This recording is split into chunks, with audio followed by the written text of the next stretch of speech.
podien entendre perquè no els havia vist. Però la senyora Darling havia somiat tants cops que els seus fills tornaven a casa que va creure que tot tornava a ser un somni. Hola, mare, som nosaltres, el Michael, la Joana i la Wendy. Hem tornat! Corre, corre! Vine, John! Ens trobàveu a faltar? Perfecte, molt ben fet. Àngel meu!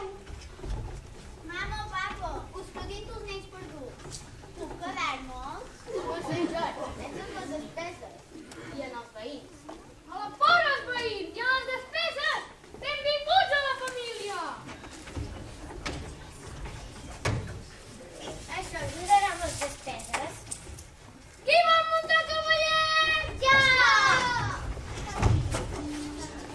La imatge no podria ser més bella, però ningú la va fer, excepte un d'ells. En Peter Pan tenia innumerables alegries que no estaven a l'abast de cap nen, però en aquell moment estava contemplant una alegria que ell mai podria aconseguir. Peter, m'ho lligaràs, oi? Oblidar-se? Mai. Però tu no haràs. Però es toca un sobre mi. Però mai més va veure en Peter Pan. Ara jo explico aquesta història als meus fills i aquests l'explicaran als teus nens. I així a través dels temps.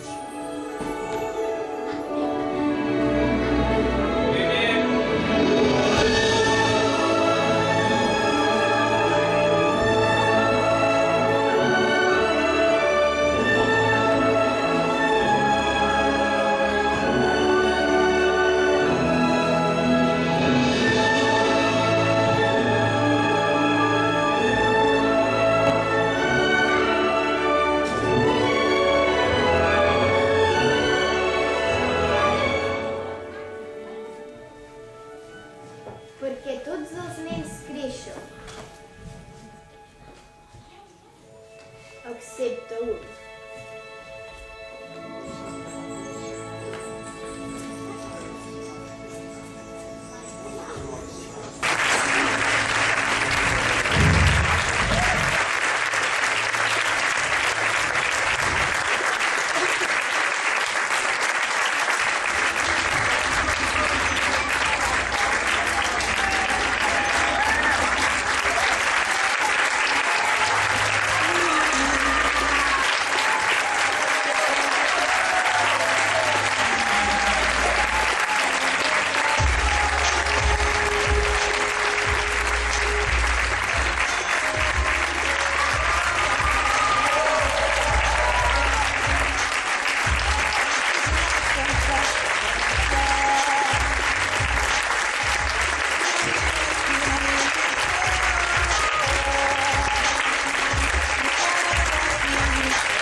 personali, come tempo di